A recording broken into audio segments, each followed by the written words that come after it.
오늘은 내려놓아야 인생이 새로워집니다 라고 하는 제목을 가지고 말씀을 서로 나누고자 합니다. 이 시간 말씀을 시작하기 앞서서 넌센스 퀴즈를 하나 드리겠습니다. 마음속에 한번 대답을 해보시길 바랍니다. 세상에서 가장 찬 바다는 어떤 바다이겠습니까? 넌센스 퀴즈입니다. 심각하게 받아들이지 마시고요. 썰렁해라고 합니다. 또 한 가지 질문 드리죠. 그러면 가장 뜨거운 바다는 어떤 바다이겠습니까? 사랑해라고 그럽니다. 자, 이 퀴즈를 어디에서 듣고 어느 신혼인 어느 부인이 이거 좋은 아이디어다. 그래서 집에 가게 됩니다. 그래서 남편을 향하여서 이렇게 묻습니다. 이 세상에서 가장 찬 바다는 썰렁해래. 그러면 가장 뜨거운 바다는 무슨 바다게? 딱 물어봤어요. 네, 답이 다 정해져 있는 질문이지요. 그런데 남편이 아무 말 안 하는 거예요. 묵묵부답인 거예요. 그래서 이렇게 신부가 또 얘기를 합니다. 오늘 내가 가장 당신으로부터 듣고 싶은 말이야. 나에게 해주고 싶은 말이 없느냐라고 했더니 남편이 무슨 말을 하냐면요. 열받아 그러더랍니다. 그러니까 가장 뜨거운 바다가 사랑해가 아니고 남편한테는 무엇이 그렇게 자기 삶 속에 열받은 일이 많은지 열받아 그러더라는 겁니다. 저는 이 이야기 속에서 우리도 하나님과의 관계 속에서 이럴 때가 있지 않은가. 하나님이 원하시는 삶과 우리의 삶에는 이런 어떤 차이가 또 괴리감이 많이 있지 않는가 그런 생각을 해봅니다. 특별히 오늘 말씀의 주제와 관련해서 생각을 해보게 되면 내려놓아야 인생이 새로워진다. 이렇게 하나님께서 우리에게 말씀해 주심에도 불구하고 어떻습니까? 우리들은 내려놓으면은 이거는 다 포기하는 것으로 생각한다라는 거죠. 내려놓으면 손해보는 거로 생각하는 거예요. 내가 지금까지 얼마나 어렵게 이 손에 쥐었는데 이 손에 쥐은 것을 어떻게 내려놓으라고 그러느냐라고 하는 거지요. 그러니까 손에 쥐었던 것들을 놓지 않기 위해서 늘 마음이 불안한 겁니다. 늘 마음이 신경이 이렇게 곤두세워져 있는 거지요. 그래서 늘 우리는 가장 뜨거운 바다의 상태니 열바다의 상태가 우리의 상태가 있는 것이 아닌가 그런 생각을 해보게 되었습니다.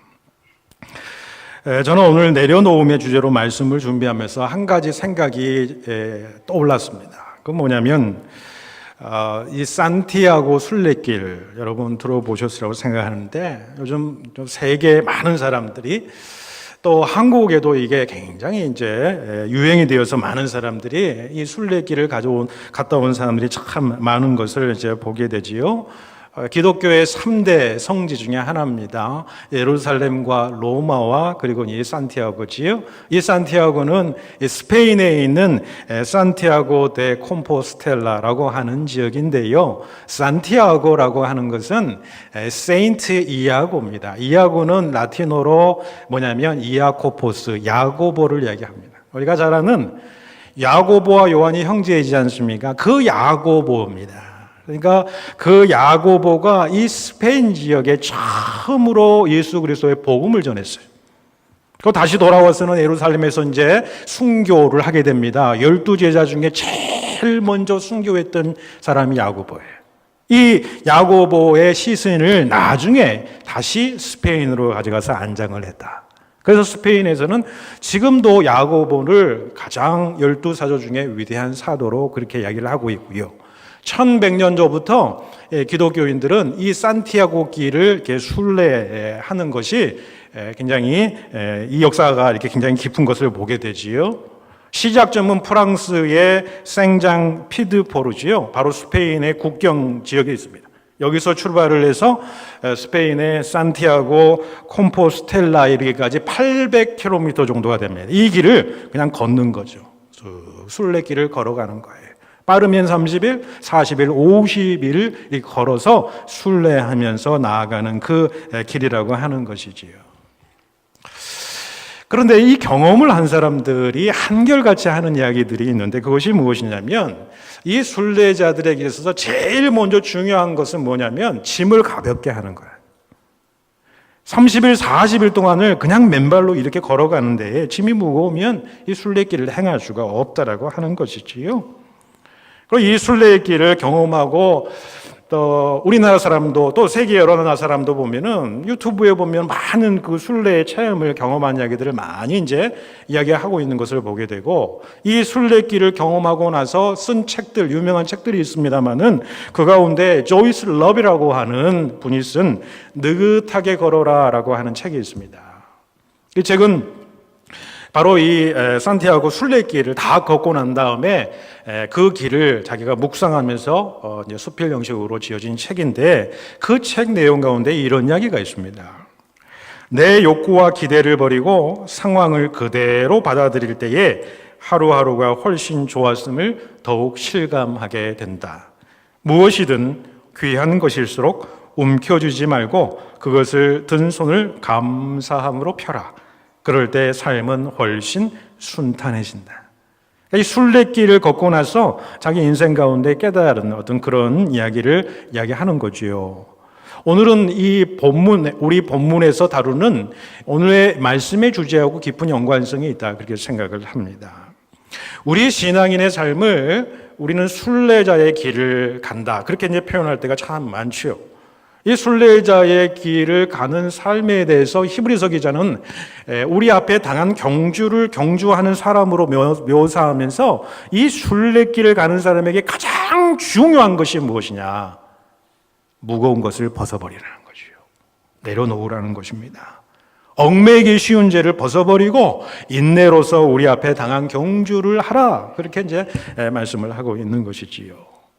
순례길을 행하는 어떤 삶의 모습이나 또 경주하는 자의 어떤 모습 속에서 여러분, 그들이 승리자가 되기 위해서 가장 중요한 것은 무엇입니까? 짐을 가볍게 하는 거예요. 짐을 가볍게 하지 않고 몸을 가볍게 하지 않고는 경주에 승리할 수 없는 거 아니겠습니까? 짐을 가볍게 한다는 것은 여러분 내려놓는다, 내려놓는 것을 의미하는 거예요.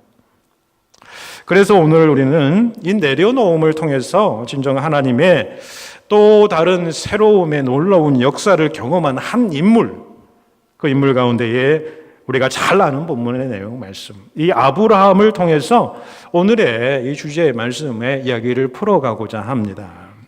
오늘 우리가 읽은 본문의 말씀은 우리가 너무나도 잘 아는 이 말씀이지요. 아브라함이 그 아들 이삭을 번제로 바치라고 하는 그런 이야기입니다. 오늘 본문 말씀에 보니까 하나님께서 2절에 보시면 아브라함이 나타나셔서 명령을 하시죠. 뭐라고 이야기합니까? 네 아들, 네 사랑하는 독자 이삭을 데리고 모리아 땅으로 가서 내가 내게 일러준 한 산, 거기서 그를 번제로 드리라. 번제로 드리라. 여러분, 구약의 제사 가운데 번제라고 하는 것은 무엇입니까? 불로 태워서 드리는 제사입니다.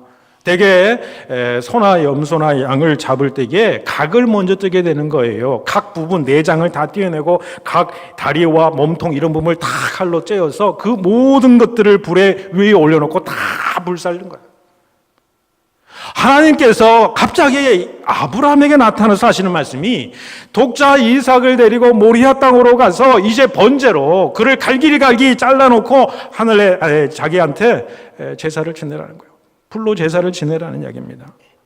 여러분, 이 명령이 정말로 엄청난 명령이지 않습니까? 이삭을 죽이라는 내용이에요. 자기 아들을 죽이라고 하는 그런 말씀이지 않겠습니까? 쉽게 내려놓을 수 있는 일이 아니지 않습니까? 쉽게 순종할 수 있는 일이 아니다라는 것을 너무나도 우리는 잘 알지 않습니까? 그런데 여러분, 놀라운 게 있습니다. 아브라함이 그 주님의 말씀에 어떻게 반응을 합니까? 여러분, 2절에 그 명령이 떨어지자마자 바로 3절 말씀해 보십시오. 3절에 무엇으로 말씀이 시작을 합니까? 아브라함이 아침에 일찍이 일어나. 그 전날에 하나님의 명령이 떨어져요. 그런데 이 아브라함의 반응은 어떻습니까? 아침에 일찍 일어나서 나귀의 안장을 채우고 두 종과 자기의 아들 이삭을 데리고 번제에 쓸 나무까지도 다 준비한 채 그 길을 떠났다. 저는 여기에 말씀에는 나오지 않지만요, 이 아브라함이 떠나면서 하지 않는 일이 한 가지가 있다고 생각해요. 이 본문에도 나오지가 않지요. 그것은 뭐냐면 사랑하는 아내 사라와 그 일에 대해서 의논했다는 이야기가 나오지 않습니다. 저는 이 아브라함이 절대로 이 아내 사라와 하나님이 명령하신 그대로 이야기를 다 하면서 의논하지 않았다고 생각을 합니다. 감성적인 어머니의 그 사랑이 도저히 그것을 용납할 수 없는 거예요. 인간의 마음속에, 부모의 마음속에 어머니의 마음이라고 한다면은 그 모종으로는 이건 도저히 불가능한 일이에요. 그 점을 너무나도 잘 알았다는 거죠. 아브라함이 만약에 아내 사례와 의논을 했다면 아내가 놓아주겠습니까? 그래서 아브라함도 할 마음이 없으니까 하나님 앞에 변명할 수 있겠죠. 하나님, 저는 하나님의 말씀에 순종하려고 했지만은 제 아내 하와란다, 제 아내 사라가 하지 못하게 합니다. 여러분 어디서 많이 들었던 이야기지요? 하와의 이야기, 아담과 하와의 이야기, 우리 인간의 이야기라는 게 우리는 하기 싫으면 남을 핑계대서 그렇게 하는 거예요. 그런데 여러분 아브라함은 그렇지 않았어요. 달랐어요. 하나님의 말씀에 즉시 순종을 했다라는 거예요. 아브라함은 자신의 인생 가운데 무엇을 깨달았냐면요, 하나님이 말씀하실 때 그 말씀에 즉시로 순종하지 않으면은 하나님의 뜻을 따르기 어렵다는 사실을 그는 너무 잘 알았던 거지요. 여러분 우리가 신앙생활하면서 하나님 앞에 순종하는 삶의 모습에 실패하는 이유가 하나님의 말씀이 나에게 분명히 왔어요. 그런데 그 말씀에 우리가 실패하는 이유가, 그 말씀대로 행하지 않는 이유는 무엇입니까? 분명히 내 삶 속에 하나님의 뜻이 드러났어요. 말씀 속에서 나에게 말씀하시고 이렇게 사는 것이 진정 하나님의 뜻을 이루고 하나님께서 기뻐하실 만한 삶의 모습이라는 것을 내가 알아요. 그런데 행하지 않아요. 지금은 아니다고 생각해요. 차차 그러면서 기회를 놓쳐버리는 거예요. 한번 기회를 놓치게 되면요, 하나님의 그 역사를 우리가 감당할 수가 없는 거예요. 경험할 수가 없다라는 거지요. 여러분, 아무튼 이 아브라함이 집을 떠나서 모리아 산으로 가는 길은요 3일 길이었습니다. 3일 길이었어요. 근데 그 3일 길이 자신이 지금까지 숱하게 그 인생 가운데 경험했던 그 고난과 아픔의 그 모든 인생의 여정보다 저는 그 깊이에 있어서는 그 3일보다 더하지 않았을 거라 생각해요. 그 3일이 그 인생이 당한 모든 여정의 그 아픔보다 더 큰 아픔이었을 것이다, 그렇게 생각이 됩니다. 그래서 철학자이자 신학자인 키에로 케고르가요, 그 모습, 3일간의 그 아브라함의 모습을 이렇게 표현을 하지요. 3일 동안 걸어가면서 아브라함은 먼저 자신이 죽임을 당하는 시간이었고 자신을 십자가에 먼저 못 박아야 했던 걸음이었습니다. 정말 맞는 표현 같아요. 고통의 순간이었고 이 3일이 자기 인생 가운데 가장 길고 긴 그런 암흑과 같은 그런 시간이었을 거라 생각합니다. 깊은 한숨과 아픔과 그 눈물의 길이었다고 생각을 합니다. 자식이 무슨 일로 사고로 죽었다고 하는 소식을 들어도 엄청난 슬픔에 빠지는 것이 부모의 마음 아닙니까? 그런데 그 아들을 자신의 손으로 죽여서 하나님 앞에 제단에 올려드려야 된다라고 하는 이거 이해할 수 없는 그 아픔과 이 고난, 이 고통의 깊이를 우리가 과연 이해할 수 있겠냐라는 겁니다. 여러분, 아브라함은 사흘길까지 무사히 마쳐서 모리아산에 거의 이제 도착하는 그 순간에 그의 내면을 파고드는 이삭의 한마디가 있었습니다. 오늘 본문 가운데 보면은 뭐라고 이야기합니까? 그동안 순전하게 아버지를 쫓아오던 이 이삭이 뭐라고 이야기합니까? 내 아버지요, 불과 나무는 우리에게 있는데 번제할 어린 양이 어디에 있습니까? 라고 묻잖아요. 이 아브라함의 입장에서는 지금까지 억눌렀던 그 감정이 아마 폭발일 수도 있었을 것 같아요. 그런데 아브라함이 뭐라고 그러냐면, 아들아, 번제할 어린 양은 하나님이 자기를 위하여 친히 준비하셨을 거야, 그렇게 이야기합니다. 하나님께서 피할 길을 예비하실 것을 그가 믿었다라는 거지요. 아브라함의 이 신앙을 히브리서 기자가 후대에 이 히브리서 기자가 어떻게 설명을 합니까? 히브리서 11장 19절에 보면은 저가 아브라함이 하나님이 능히 죽은 자 가운데서 다시 살리실 줄로 생각한지라. 비유컨대 죽은 자 가운데서 도로 받은 것이니라. 이 믿음이 아브라함 가운데 있었다고 하는 거예요. 그러니까 아브라함은 성경에 최초로 부활을 신뢰하는 신앙을 고백하는 거예요. 어찌됐든 간에 하나님이 약속하신 것을 지킬 것이다라는 거예요. 내 인간적인 방법으로는 그 방법을 헤아려 알 수는 없지만은 하나님께서 어떤 방법이 있는지 비할 길을 주시고 부활의 영광을 주실 것이다. 그래서 이 아브라함이 믿음의 조상이 된 겁니다. 여러분, 이 결정적인 순간 아브라함이 아들 이삭을 장작더미 위에 눕힙니다. 그리고 칼을 빼어들여서 죽이려고 하는 순간에 황급하게 하늘로부터 여호와의 천사의 음성이 들려옵니다. 그게 11절 12절 말씀이에요. 아브라함아 아브라함아 그 아이에게 손을 대지 말라. 네가 내 아들 내 독자라도 내게 아끼지 아니하였으니 이제야 내가 하나님을 경외하는 줄로 아느니라. 그리고 보면 13절 14절에 보시면은 하나님이 미리 준비하신 어린 순양으로 대신 제물을 드리게 하는 것을 우리가 보게 되지요. 여러분, 아브라함이 아들을 제단 위에 올려놓고 칼을 높이 들었을 때에 이미 하나님은 이 아브라함의 제사를 받으셨던 겁니다. 그리고 나서 하나님은 지금까지 가리고 계셨어요. 누구도 알지 못했어요. 그리고 그 준비하신 것을 이제 보이신 겁니다. 이 아들 이삭을 대신할 희생 양이 준비되어 있었던 것이죠. 이것은요, 아브라함이 그 아들을 제단 위에 놓고 칼을 높이 들기 전까지는 보이지 않았던 겁니다. 여러분, 아브라함에게는 모리아 산이 엄청난 고난의 길이었습니다. 엄청난 시험의 그런 산이었을 것입니다. 그런데 그의 인생을 바라보면 오늘 이 모든 것들을 바라보게 되면 그것이 아니었음을 깨닫게 되는 거예요.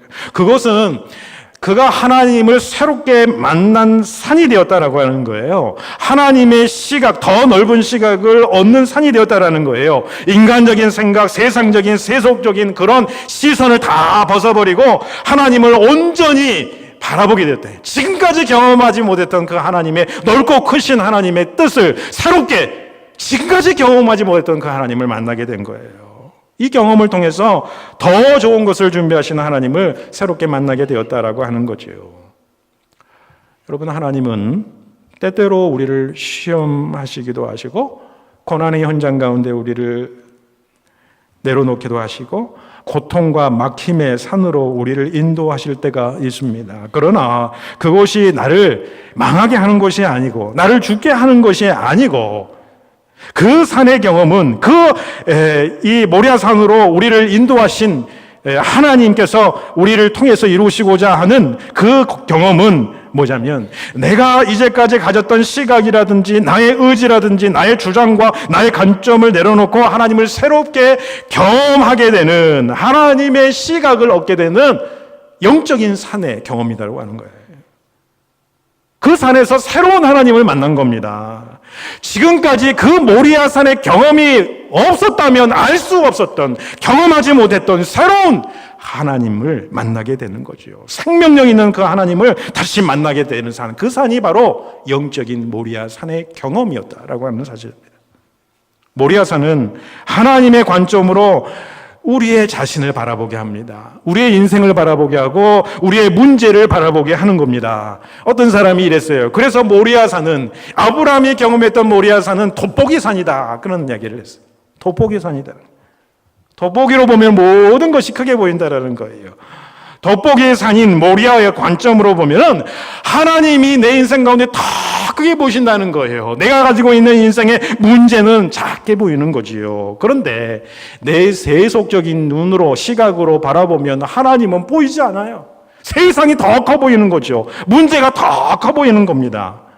그런데 이 모리아산의 경험은 우리로 전혀 다른 세상을, 인생의 길을 바라보게 하더라는 거예요. 모리아산은 여러분, 살아계신 하나님, 역사하신 하나님, 그분이 내 삶 속에 역사하실 것이다. 그분이 더 크게 보이는 거죠. 더 크게 보이는 것입니다. 나머지는 작게 보이는 거예요. 문제, 내가 당한 문제, 그 고난은 너무너무 작게 보여요. 왜? 하나님이 더 크게 보이시니까 우리의 생각을 넘으시고 우리의 뜻과 우리의 주장 너머에 하나님의 놀라운 계획과 섭리하심과 하나님의 그 놀라우신 역사하심을 믿음의 눈으로 바라보니까 내 문제는 작게 보이는 거예요. 작게 보이는 거예요. 언제든지 넘어갈 수 있는 그런 작은 언덕에 불과하다는 것을 깨닫게 되더라는 거지요. 그런데 문제는 우리가 하나님의 시각으로 인생 세계를 바라다 보지 못하게 우리의 눈을 가로막는 것들이 있었다라는 거예요. 여러분, 아브라함에게는 무엇이었습니까? 아브라함에게 가장 귀한 것은 뭐였냐면 자기의 독생자 아들 이삭이었습니다. 하나님은 그 약점을 건드리신 거예요. 그 급소를 치신 거지요. 인간은 누구에게나 연약한 점이 있습니다. 취약점이 있는 거예요. 급소가 있기 마련입니다. 여러분, 그 약점을, 취약점을 여러분 건드리면요, 사람들은요, 폭발하게 되어 있습니다. 어떤 사람에게는 그게 물질이 될 수가 있어요. 어떤 사람에게는 그것은 자기가 가진 지식이 될 수가 있어요. 자신의 생각이 될 수가 있고 자신의 경험과 연륜이 될 수가 있고요. 자신의 강한 자아가 될 수가 있어요. 강한 자존심이 될 수가 있어요. 명예가 자신의 급소일 수가 있어요. 문제는 자신의 그 급소가 자신의 인생의 관점과 시각을 형성하게 돼요. 그것을 통해서 모든 걸 바라보게 돼요. 그것이 바로 우리가 갖는 우상이라고 하는 것입니다. 하나님께서는 바로 이 자기 관점이라고 하는 우상이 십자가의 피에 적절시시기를 원하신다라고 하는 사실이지요. 하나님께서는 그것들을 내려놓으라, 바치라, 그렇게 이야기를 하는 거예요. 왜요? 더 많은 좋은 것들을, 더 풍성한 것들을, 하나님께서 역사하실 새로운 역사들을, 지금까지 경험하지 못했던 하나님을 발견하고 그 하나님의 역사 가운데 내 삶이 들어놓기 위해서는 내려놓아야 된다는 거죠. 그런데 내려놓지는 않는다는 거예요. 사단은 절대 놓지 말라고. 네가 가진 것이, 네가 손에 쥔 것이 어떻게 네 손에 쥐었는데 그걸 놓을 수 있냐고요. 절대 놓지를 말라는 거예요. 네가 가진 지식, 네가 가진 경험, 연륜 절대 놓으면 안 된다라고 이야기를 합니다. 여러분, 우리는 어느 편에 속한 사람입니까? 내려놓은 자입니까? 가진 것을, 움켜쥐고 있는 것을 내려놓지 않는 자입니까? 여러분, 내려놓는다라고 하는 것은 무엇을 의미합니까? 내가 지금까지 알고 있었던 것들, 내가 인생 가운데 경험한 것들, 그게 하나님의 시각으로 보면 전부가 아니구나. 내가 인생 살아오면서 내가 가진 그 지식이 얼마나 힘이 있습니까? 지식은 힘이라고 그러잖아요. 내가 인생 가운데 쌓아오는 그 경험이 얼마나 소중합니까? 연륜이지요. 너무너무 중요합니다. 그런데 자기가 가지고 있는 지식과 그 연륜과 그 경험을 절대하면 하나님께서 새롭게 역사하실 그 놀라운 새로운 지식과 경험을 우리가 감당하지 못한다는 거지요. 내가 세상적으로 의지하는 것들을 내려놓는 거, 이게 내려놓는 겁니다. 내가 가지고 있고 내가 쌓았던 것들을 내가 의지하는 마음이 있어요. 내가 내 스스로 내 건강을 의지해요. 내가 스스로 내가 가진 지식을 의지해요. 내 인적 자원들을 의지해요. 내가 어렵고 힘들 때 이런 사람들이 나에게 있어. 나에게 이러한 배경이 있어. 이걸 가지고 우리가 의지를 한다는 거예요. 다른 사람의 힘을 의지하면 의지할수록 그 일들은 이루어지지 않죠. 오직 하나님만 의지하는 것. 이것이 바로 뭐예요? 내려놓는다라는 표현이라는 거예요. 내려놓는다는 것은 내 뜻을 버리는 거예요. 내 주장을 비우는 것이죠. 그래서 하나님의 계획과 하나님의 뜻을 내 마음 가운데 채우는 것을 의미합니다. 그래서 하나님이 나를 쓰시도록 내 자신을 내어놓는 것이 내려놓음이라는 거예요. 내가 내려놓을 때에 하나님께서 일하시는 신비가 내 안에 나타나는 거예요. 결국 여러분, 내려놓는 삶이라는 것은 여호와께 맡기고 의지하는 삶이다라는 것을 보게 되죠.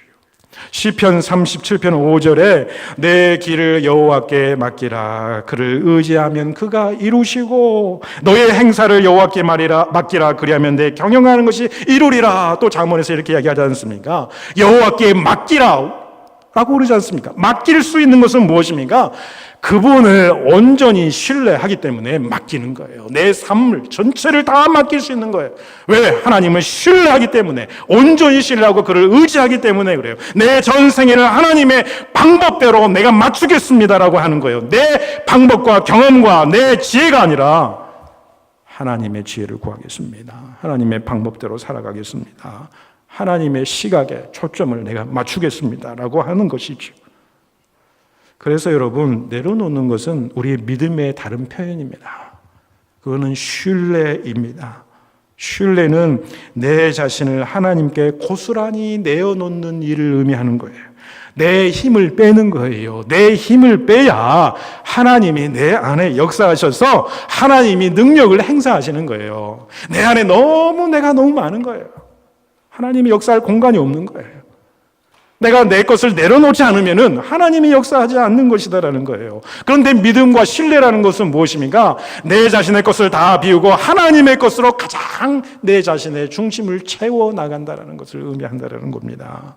내 힘을 빼고 하나님의 능력을 구하는 삶이에요. 여러분, 우리 모두는 신앙의 순례자입니다. 순례자에게 가장 중요한 것은 짐을 가볍게 하는 겁니다. 무거운 짐을 내려놓는 겁니다. 얽매기 쉬운 죄를 벗어버리는 일이에요. 그러면서 베드로 사도가 이야기했듯이 염려를 다 주께 맡기라, 그러면 너를 돌보시리라 라고 하는 믿음의 고백의 삶이라는 겁니다. 우리가 예전 복음성가 가운데 참 은혜가 되는 찬양 가운데에 이런 찬양의 가사가 있지 않습니까? 날마다 숨쉬는 순간마다 내 앞에 어려운 일 보내. 우리 인생길이 산 넘어 산이라는 거예요. 날마다 한숨 가운데에 순간마다 어려움을 당하면서 그 일을 겪어가면서 살아가는 그 인생길이라는 거예요. 그런데 찬양은 무엇이라고 이야기합니까? 주님 앞에 이 몸을 맡길 때 그러잖아요. 맡긴다는 거예요. 온전하게 주님을 신뢰하고 내 자신을 비워서 내려놓고 주님을 온전하게 신뢰할 때에 내 자신을 다 고스란히 하나님 앞에 내어드릴 때에 뭐라고 그래요? 슬픔 없네, 두려움 없네. 주님의 그 자비로운 손길 항상 좋은 것 주시도다. 사랑스레 아픔과 기쁨을, 수고와 평화와 안식을 그렇게 고백하지 않습니까? 이 고백이 오늘날 우리들의 고백이 될 수 있기를 바랍니다. 여러분, 말씀 앞에 결단하실 수 있기를 바랍니다. 하나님께서 오늘 이 시간 나에게 내려놓아라 라고 하는 것이 무엇이겠습니까? 그것들을 하나님 앞에 내려놓으시고 하나님의 새로운 은혜가 오늘 임하시는 시간 될 수 있기를 바랍니다. 주님 앞에 내 자신을 온전히 맡기고 주님의 말씀에 대한 확고한 신뢰를 가지고 우리의 참 삶을 주님께 내려놓는 그런 삶. 그래서 우리에게 주시는 하나님의 시선이지요, 돋보기가 아닌 모리아선의 관점이 우리 가운데 이 시각이 영성이 되면 세상은 작게 보이고 하나님이 크게 보이시면 모든 문제가 해결되더라고요. 그 하나님의 시각을 가지고 하나님께서 주시는 진정한 평강과 자유와 담대함이 있는 그런 삶을 살아가시는 여러분과 제가 되기를 주님의 이름으로 축복해 드립니다. 기도드리겠습니다.